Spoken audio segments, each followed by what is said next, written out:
Related rates in calculus are talking about any time that you have a type of change. So when we use the words increasing or decreasing, growing, etc., we are talking about change. Change is the derivative of that quantity with respect to time. There's a couple keys that you need to take with you when you're talking about finding related rate problems. Key number one, derivatives are with respect to time. So in this example, all we're doing here is taking the derivative with respect to time. We're not getting into the actual related rate problems. We're just starting small here. So the first thing you want to do is you are actually just taking the derivative, but instead of having it over dx, we have it over dt because it's with respect to time. So this area here is now d of a over dt equals. So technically I would have to do, I'd have a power rule and a product rule, but we all know that the derivative of pi is 0, so I'm not going to actually use that. So I have 2 pi then r dr dt. So when we're taking our derivative with respect to time, anytime that we are changing a variable, we have our rate, so dr in this case, over dt, or the a variable, we had to take that derivative, so it's dA over dt. Sorry, my handwriting's a little funny. I'm writing with my finger on the screen here. The second key is to understand when you can substitute numerical values. And for this, I want you to determine which numerical values can be substituted before and after deriving. Okay, so in this example, we've got a 5-foot ladder leaning against a wall, slips so that its base away from the wall at a rate of 2 feet per second. How fast will the top of the ladder be moving down the wall when the base is 4 feet from the wall? Okay, so let's think about this. We've got a ladder here, and it's leaning up against the wall.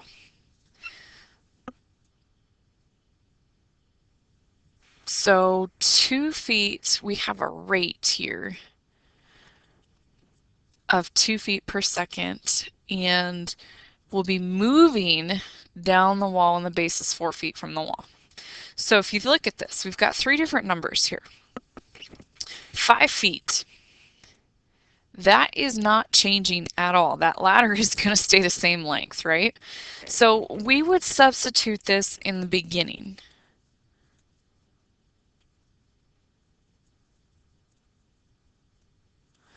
Okay, now this 2 feet per second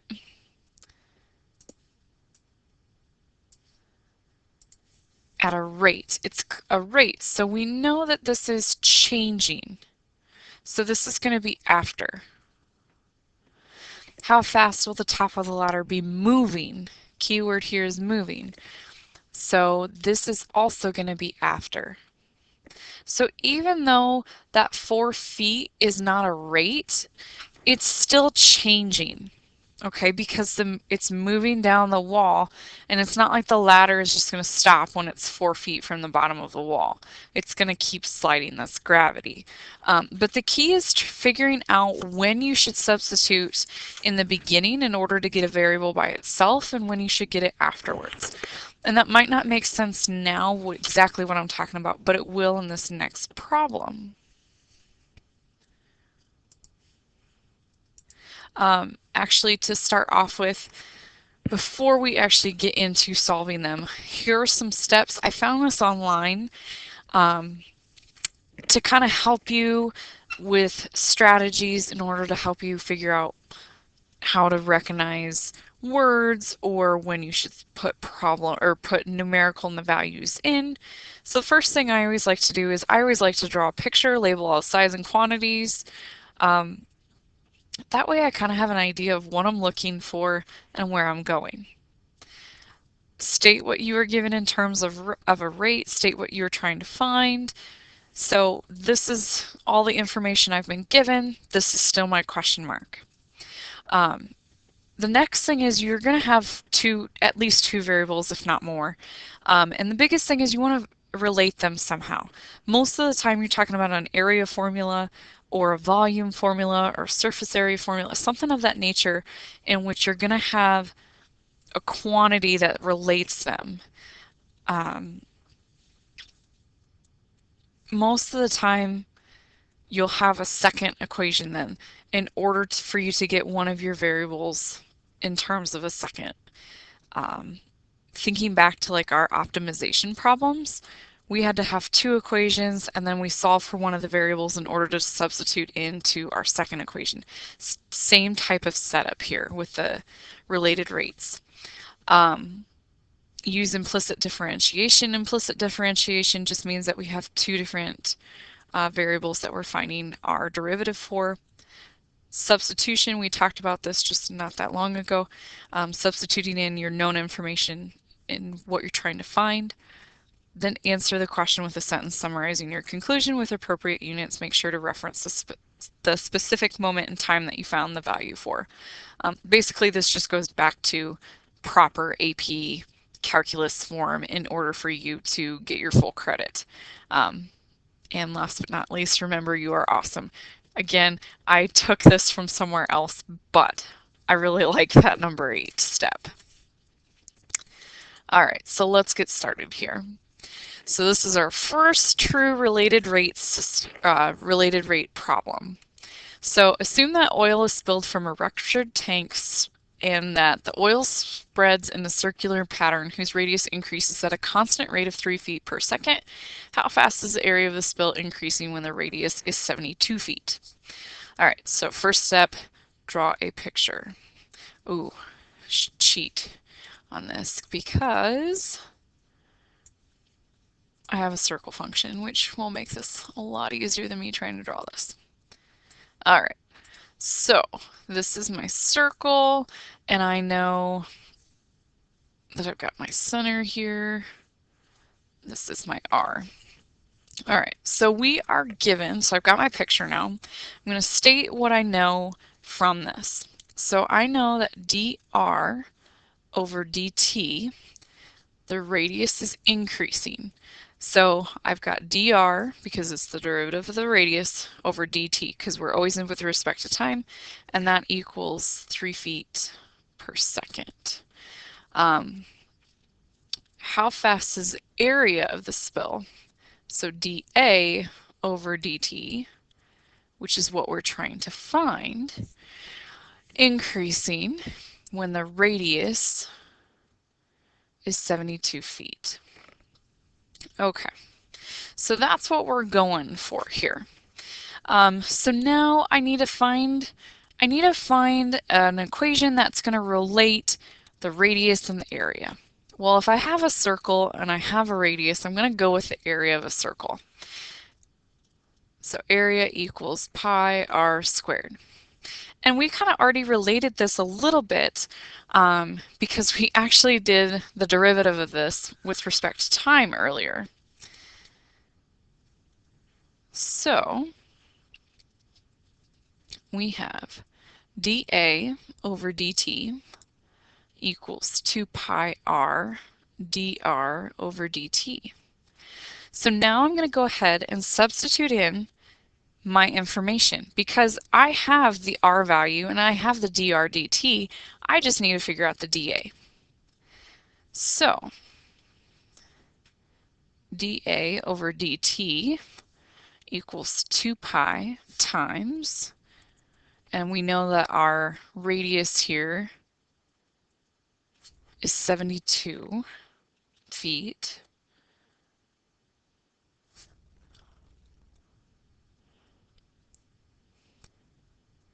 And our rate was 3 feet per second. Oh my, that's bad. Kind of hard for you to read if you don't know what that is. Or understand, I should say. All right, so we've got 2 pi times that 72 feet is our radius, and our 3 feet per second is our rate. So now we just go ahead and actually calculate it. So we've got, let's see here, 2 times 3 gives me 6. 6 times 72 gives me 432 pi. Again, leave it in terms of pi, please. So dA over dt equals 432 pi.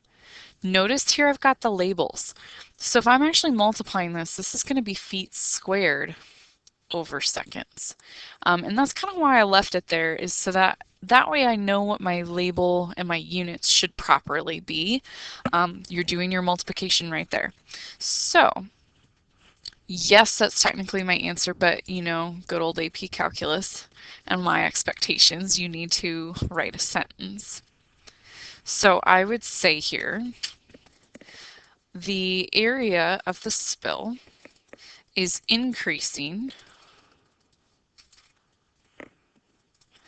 at a rate of 432 pi. It's not going to let me actually do an actual pi. Square feet squared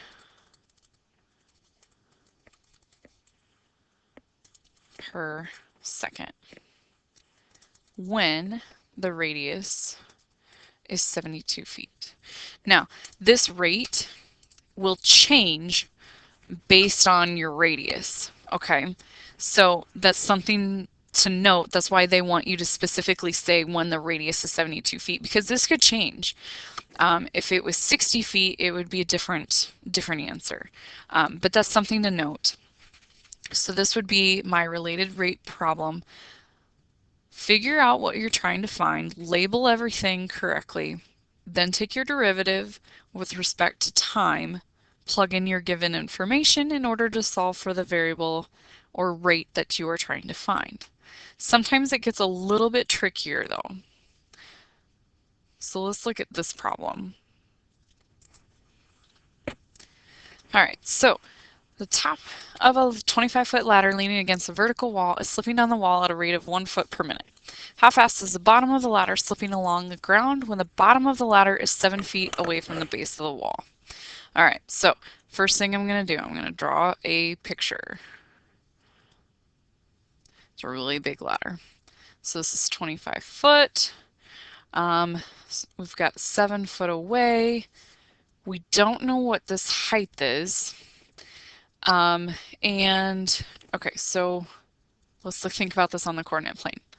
X, let's not do a coordinate plane. Yeah, it's fine. X is 7 foot. Y, we're not sure. Z technically is 25 foot. Okay, so looking at this, I could find Y because it's a right triangle, but let's keep going. So dx over dt, we want to know how fast is the bottom of the ladder slipping away along the ground. The ground is your x variable, so we want to find that rate.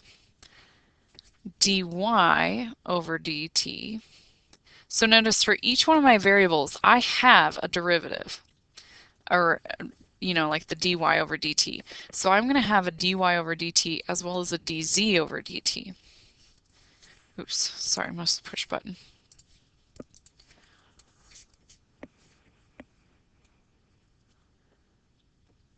dy over dt is slipping down the wall. So I actually do know that one. It's slipping down at a rate of negative 1 foot per minute. dz over dt. So that's talking about the ladder. The ladder isn't going to change. So this is 0. Okay. So I've got 2 question marks, but like I said earlier, I can actually figure out the y because it's a right triangle. So I've got x squared plus y squared equals z squared. So 7 squared plus y squared equals 25 squared. This is actually just a Pythagorean triple. Y is 24. Okay, so I found out one of those. So if my original equation was that x squared plus y squared equals z squared, I could take the derivative of all of that information and still have dx, dy, dz with respect to time. So I'm going to go ahead and do that. So I have 2x dx over dt plus 2y dy over dt equals 2z dz over dt. Now I can plug all of that information in because I have the x, I don't have the dx dt, which is what I'm trying to find. I have the y, I have the dy over dt, and I have the z, and I have the dz over dt. So I've got 2 times 7 times dx over dt plus 2 times 24 times -1, and we're going foot per minute. I already know that the dz is 0, so that's going to multiply everything out to be 0. So now I've got 14 dx over dt minus 48 feet per minute, and that's supposed to equal 0. So if I use my noggin here, dx over dt is then going to be -48 over 14 feet per minute. So my sentence then. The ladder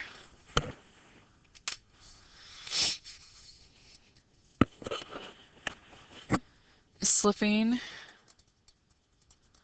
along the wall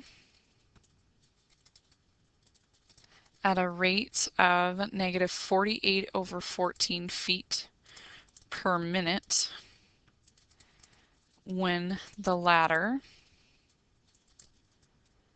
is 7 feet away from the wall. So again, made sure my units were correct. I answered the question and made sure to specifically state when this is occurring, because my x variable or my y variable would change if that x were not 7. Let's say it was 13. That y would then change, and that would change your rate as well. So this is our related rates. We'll work more with this, but I just wanted to give you guys an intro. I'm sorry the video is a little long.